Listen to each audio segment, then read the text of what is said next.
জীবন ভর তোমরা এক ওয়াজ করছিলা, আল্লাহ খাওয়ায় আল্লাহ পালে, দু চোখে যা কিছু দেখি সব মাখলুক, মাখলুক থেকে কোনো কিছু হয় না আল্লাহ ছাড়া, আল্লাহ থেকে সব কিছু হয় মাখলুক ছাড়া। তাহলে কালিমা, নামাজ, ইলম ও জিকির, ইকরামুল মুসলিমিন, সহিহ নিয়ত, তাবলীগ, এই 6 নম্বরের মধ্যে ফাঁকে দিয়া মাওলানা সাদ সাহেব কোত্থেকে ঢুকলো? বুঝেন না কিছু বুঝছেন? বলেন কে খাওয়ায়?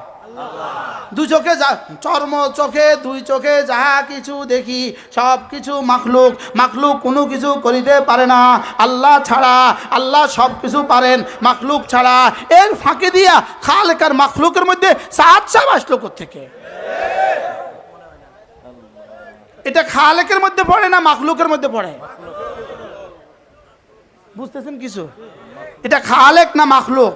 তো বলেন খালেক মাখলুক ছাড়া, মাখলুক খালেক ছাড়া কিছু করতে পারে না, যা কিছু দেখি সব কি?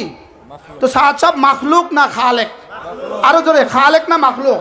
তো তাকে নিয়ে যুদ্ধ করতে যাব কেন? একটা ব্যক্তি তো, তিনি সরে গেলে আমাদের কি অসুবিধা? তার থেকে সরে গেলে আমার কি অসুবিধা? তাকে নিয়ে তো কবরে আমার প্রশ্ন হবে না, হাসরেও আমার প্রশ্ন হবে না, মিজানেও আমার প্রশ্ন হবে না। কি কবরের প্রশ্ন কয়টা? কি কি? 1 নাম্বার মার রব্বুক, 2 নাম্বার ওয়ামা দীনুক, 4 নাম্বার, 3 নাম্বার ওমান হাদার রাজুল। তো ওমান হুয়া সাদ, এটা করতে চাইলো সবকে আনতেই হবে, দেখবো আমরা, না হয় আমরা তত্ত্বাবধায়ক সরকারকে বুঝে দিব। এগুলো কি বলছেন? ইদা ইয়াইসাল ইনসান তালা লিসানুহু, মানুষ যখন নৈরাশ হয়, আসবাব সব কিছু যখন নৈরাশ হয়ে যায়, তখন তার জিহ্বা লম্বা হয়ে যায়। তার জিহ্বা কি হয়ে যায়? লম্বা হয়ে যায়। আল্লাহ তাআলা মেহেরবানি করে আমাদেরকে বুঝ দান করেন। আমি কি বুঝাইতে পারছি আপনাদেরকে? আপনাদেরকে বুঝাইতে পারছি? আচ্ছা, বাংলাদেশে কি আর নতুন করে কেউ কাদিয়ানি হয়? হ্যাঁ, নতুন করে কেউ কাদিয়ানি হয়? এর নতুন করে কেউ আর সাদিয়ানি হবে না। নতুন করে কেউ আর কি হবে না বলেন? সাদিয়ানি হবে না। তাবলীগ ছিল, আছে, থাকবে। এজন্য মুসলমান আমার নাম, মুসলমান আমার নাম, তাবলীগ আমার কাম। যেই তাবলীগের সাথে আছেন উলামায়ে কেরাম, স্লোগান তোলেন, মুসলমান আমার নাম, তাবলীগ আমার কোন তাবলীগ? যেই তাবলীগের সাথে আছেন কি উলামায়ে কেরাম। আপনার ব্যয় আসছে, ব্যয় 10 বছর পরে ইটালি থেকে ছেলে শ্বশুর আসছে, আপনি সুন্দর করে ব্যয়নে সুন্দর করে গরু গোস্ত, মুরগি আর আলু রান্না করছে, মুরগি আর আলু। ব্যয়ে এত মজা পাইয়া মুরগি না খাইয়া শুধু আলু দিয়ে ভাত খেয়ে ফেলছে। হয় না? হয় না?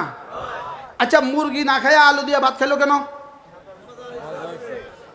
আলুর মধ্যে এত মজা কেন হলো? মুরগির কারণে। কি কারণে? তা আজকে ব্যয় সাহেব কি খায় নাই? মুরগি খায় নাই, শুধু কি খেয়েছে? আগামী মাসে আবার আসছে বুদ্ধিমতী বেআইন, আজকে কি করলো? মুরগি আর দিল না, শুধুই আলু দিল। আপনি জিব্বাত কামড় দিলেন কেন? আজকের আলু? আচ্ছা, আজকে আলু কেন চলবে না? মুরগি নাই, এর জন্য কি চলে না বলেন? আর মুরগি থাকলে আলু কি? ওলামাদের সাথে মিলেমিশে আমরা তবলিগ করব। আমি রিক্সাওয়ালা, ওলামাদের সাথে তবলিগ করব। মসজিদে যাব তো মিম্বার ছেড়ে দিয়ে আমাকে কথা বলতে দিবে? বাস্তব না বাস্তব? আমরা অনেক সময় দেখি বহুত প্রফেসরের বয়ান আমাদের বয়ানের চেয়ে সুন্দর, আছে না? নাই?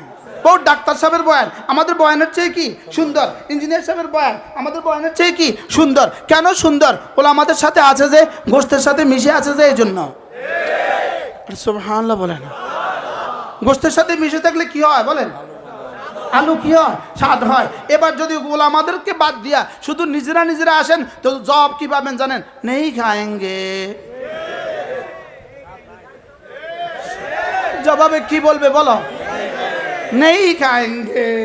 আপনারাও যদি ওলামাদেরকে বাদ দিয়ে যদি তবলিগ করেন, মসজিদে মসজিদে যাবেন, দেখবেন এক আওয়াজ, নেই খায়েঙ্গে। কি? আল্লাহ আমাদেরকে বুঝ দান করেন। তাহলে তবলিগ করবো তো ইনশাআল্লাহ? জোরে বলেন, তবলিগ করবো তো? কোন তবলিগ করব? এজন্য আলেম ওলামা যেখানে, ইনশাআল্লাহ বলেন ইনশাআল্লাহ। আল্লাহ আমাদেরকে মানুষ হওয়ার তৌফিক দান করেন। আল্লাহ এই মজলিসটাকে কবুল করেন, এই মাঠকে আল্লাহ তাআলা কবুল করেন। ইঞ্জিনিয়ার ইমতিয়াজ না, কাতারে থাকে যে, কি নাম? ইঞ্জিনিয়ার ইমতিয়াজ ভাই, জানি না আল্লাহ পাক তাকে কি আকর্ষণ দিছে, সে গত 1 বছর ধরে যুদ্ধ করে আমার আজকে মাগরিবে হাজির করছে। আল্লাহ তার হায়াতের মধ্যে বরকত দান করেন, আপনাদের সকলকে সুস্থতার জীবন দান করেন, আপনাদের সকলের হায়াতের মধ্যে আল্লাহ তাআলা বরকত দান করেন। আমাদের কিতাবগুলো আছে আমাদের গাড়িতে, এই কিতাব আল ওয়াবিলুস সাইয়্যিব ফিল কালিমিত তাইয়্যিব, এই কিতাব আমাদের গাড়িতে আছে, যারা পারেন কিনে নেবেন। 15টা কিতাব আছে গাড়িতে। আমাদের মাদ্রাসায় প্রত্যেক ইংরেজি মাসের শেষ শনিবারে জিকিরের মজলিস হয়, যারা পারেন শরীক হবেন। আর আমাদের ইজতেমা মনে রাখবেন, আমাদের ইজতেমা 2 পর্বে ইজতেমা হবে। কয় পর্বে ইজতেমা হবে? আমাদের ইজতেমা হবে কয় পর্বে? 2 পর্বে। কিছু জেলা প্রথম পর্বে, কিছু জেলা দ্বিতীয় পর্বে। আল্লাহ তাআলা যেন আমাদের ইজতেমাকে কবুল করেন, আমাদের দাওয়াত ও তাবলীগী সাথীদেরকে এক ও নেক বানায়া দেন। সুবহানাল্লাহ বিহামদিহি, সুবহানাকাল্লাহুম্মা বিহামদিক, আশহাদু আল্লা ইলাহা ইল্লা আনতা, আস্তাগফিরুকা ওয়া আতুবু ইলাইক। ওয়া সাল্লাল্লাহু তাআলা আলা নবিয়্যিল কারীম ওয়া আলা আলিহি ওয়া আসহাবিহি আজমাইন।